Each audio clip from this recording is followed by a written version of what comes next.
ఆలసత్వానికి అలవాటు పడిపోయిన కొందరు అధికారులు అవినీతిని అరికట్టడంలో ఆదమరుస్తూ అమాయకులను ఇంకా ఇబ్బంది పెడుతున్నారని జనసేన నాయకులు గునుకుల కిషోర్ అదనపు కమిషనర్ దృష్టికి తీసుకువచ్చారు. పబ్లిక్ టాయిలెట్స్ లేక మెయిన్ రోడ్ లో తిరిగే ప్రజలు, చుట్టుపక్కల ఉన్న దుకాణాలదారులు ఇబ్బందులు పడుతున్నారని, వైసీపీ ప్రభుత్వం కూల్చివేసిన గాంధీ బొమ్మ లీలా మహల్ సెంటర్ లో పబ్లిక్ టాయిలెట్స్ ను పునర్నిర్మించాలని, కొత్తగా నిర్మించిన అక్రమ కట్టడాలను తొలగించండి కమిషనరేట్ లో జనసేన పార్టీ జిల్లా ప్రధాన కార్యదర్శి గునుకుల కిషోర్ ఫిర్యాదు చేశారు.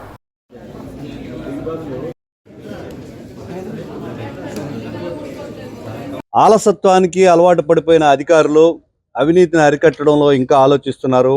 అమాయకులు లబోదిబోమంటున్నారు. కార్పొరేషన్ లిమిట్లో పాత ఎంక్రోచ్మెంట్ని తొలగించకపోతే సరాసరి కొత్తగా ఏర్పడే రోడ్ల మీద ఏర్పడే స్థలాలకు కూడా అధికారులు సాక్షులుగా నిలుస్తున్నారు.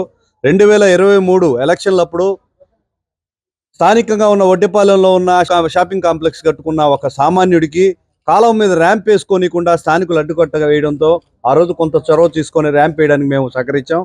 తర్వాత ఇరిగేషన్ డిపార్ట్మెంట్ హద్దు తర్వాత R&B గేటు తర్వాత రోడ్డు మీద కనీసం కరెంటు సప్లై చేయడానికి కూడా అధికారులు వ్యతిరేకించేంత స్థానంలో 2 అంగళ్ళు పెట్టారు.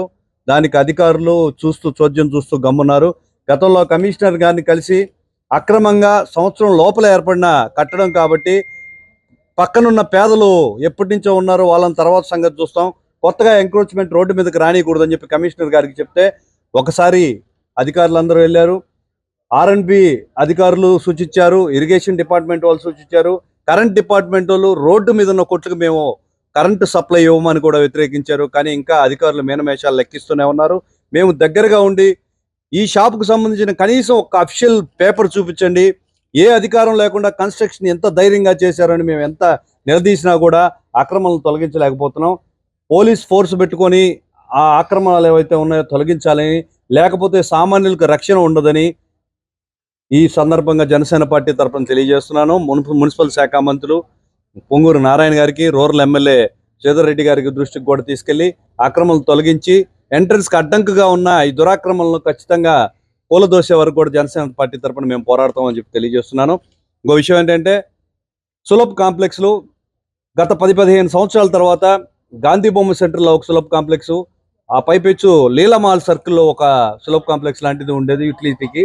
అక్కడ ఉండే స్థానికులు, పాదచారులు కూడా వాడుకునే వాళ్ళు, స్థానికంగా ఉన్న షాపులు కూడా పెరిగే కొద్దీ, జనాలు పెరిగే కొద్దీ, పట్టణం అభివృద్ధి పడే కొద్దీ ఇలాంటివి ఎక్కువగా చేయాల్సింది పోయి గత ప్రభుత్వం వైసీపీ ప్రభుత్వం కూల్చివేయడానికి తార్కాణంగా నిలిచిన వైసీపీ ప్రభుత్వం గాంధీ బొమ్మ దగ్గర ఉన్న సులభ కాంప్లెక్స్ కూల్చేసింది.